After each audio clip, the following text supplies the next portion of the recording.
السلام علیکم ورحمۃ اللہ وبرکاتہ۔ الحمد للہ الذی ہدانا لہذا وما كنا لنهتدی لولا ان ہدانا اللہ، والصلاة والسلام علی سیدنا محمد وآلہ وصحبہ اجمعین، اما بعد۔ حاضرین و ناظرین، یہ درس نمبر 573 ہے۔ سورہ انعام کی آیت نمبر 122 کی تشریح کی جائے گی۔ سب سے پہلے ہم اس آیت کی تلاوت کرتے ہیں، لفظی ترجمے اور ترجمے کے بعد اس کی تشریح کرتے ہیں۔ اعوذ باللہ من الشیطان الرجیم، بسم اللہ الرحمن الرحیم۔ اومن كان میتا فاحییناہ وجعلنا له نورا يمشي به في الناس كمن مثله في الظلمات ليس بخارج منها كذلك زين للكافرين ما كانوا يعملون۔ صدق اللہ العظیم۔ اب کیا وہ شخص جو کانا تھا میتن مردہ، فاحییناہ پھر ہم نے اس کو زندہ کیا، وجعلنا اور ہم نے بنا دیا، لہو اس کے لیے، نورن نور، یمشی وہ چلتا ہے بھی اس کے ساتھ، فی الناس لوگوں میں، کمن مثلہ اس شخص جیسا ہو سکتا ہے جو الظلمات اندھیروں میں ہو، لیس نہیں، بخارج وہ نکلتا، منہا اس سے، کذالک اسی طرح، زگینا مزین کیے گئے، للکافرین کافروں کے لیے، ما کانوا وہ کام جو کانوا یعملون وہ کیا کرتے تھے۔ ترجمہ یوں ہے، بھلا جو پہلے مردہ تھا پھر ہم نے اسے زندہ کیا اور اس کے لیے روشنی کر دی جس کے ذریعے سے وہ لوگوں میں چلتا پھرتا ہے، کہیں اس شخص جیسا ہو سکتا ہے جو اندھیرے میں پڑا ہوا اور اس سے نکل ہی نہ سکے۔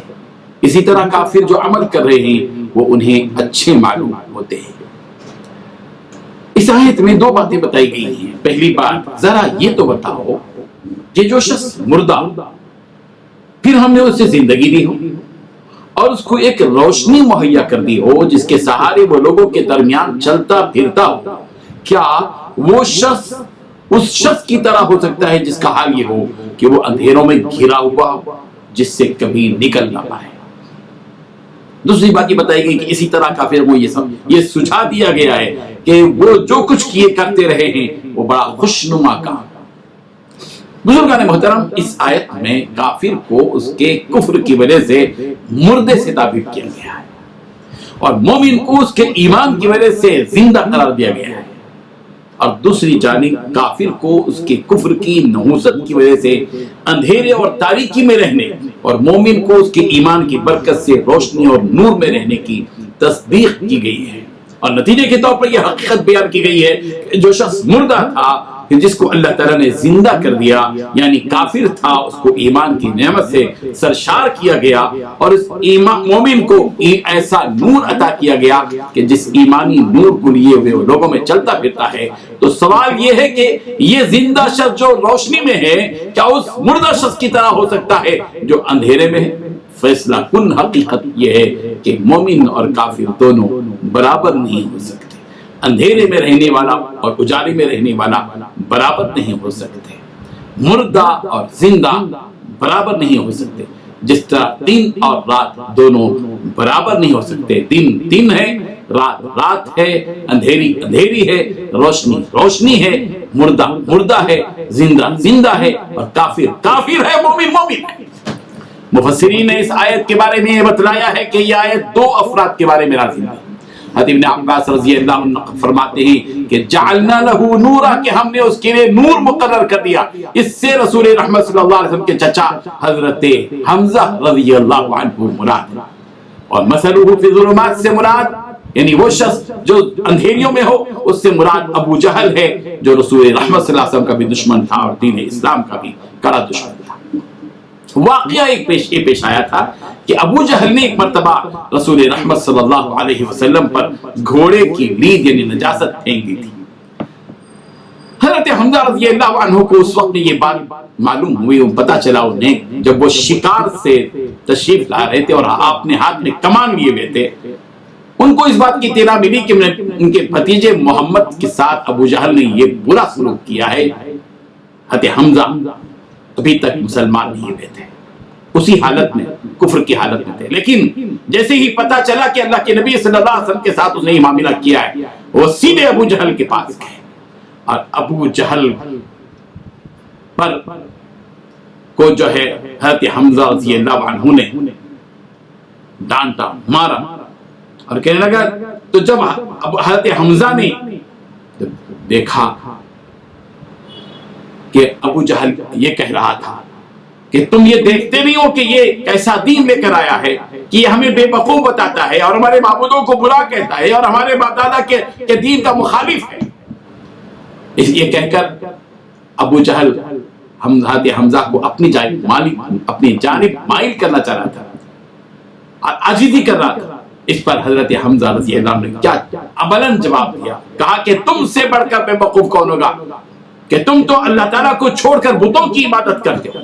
حضرت حمزہ نے اسی وقت اشہد ان لا الہ الا اللہ واشہد ان محمد عبدہ ورسولہ کا اسلام قبول کر لیا.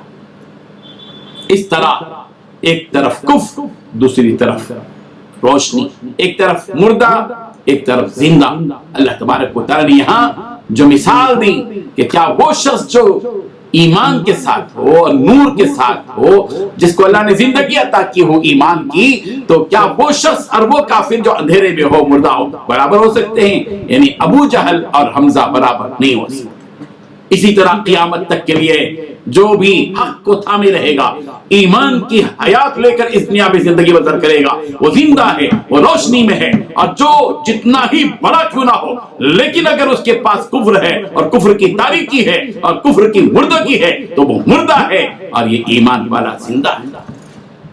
ہم اندازہ لگا سکتے ہیں ہمارے اس ملک کے تناظر میں بھی کہ اللہ تعالیٰ نے ہم کو ایک زندگی عطا کی ہے، اس ایمان والی زندگی.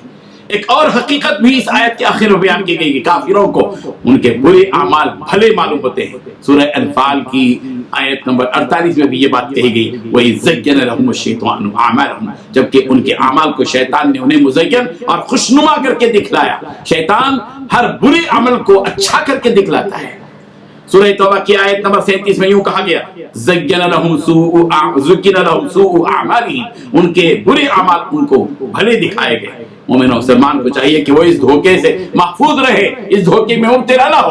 وہ برائی کو برائی سمجھے، بھلائی کو بھلائی سمجھے، باطل کو باطل سمجھے، حق کو حق سمجھے، کفر کو کفر سمجھے، شرک کو شرک سمجھے، ایمان کو اور توحید کو توحید اور ایمان سمجھے. دونوں کے درمیان میں فرق محسوس کریں. اللہ تعالی ہم سب کو عمل کی توفیق عطا فرمائے.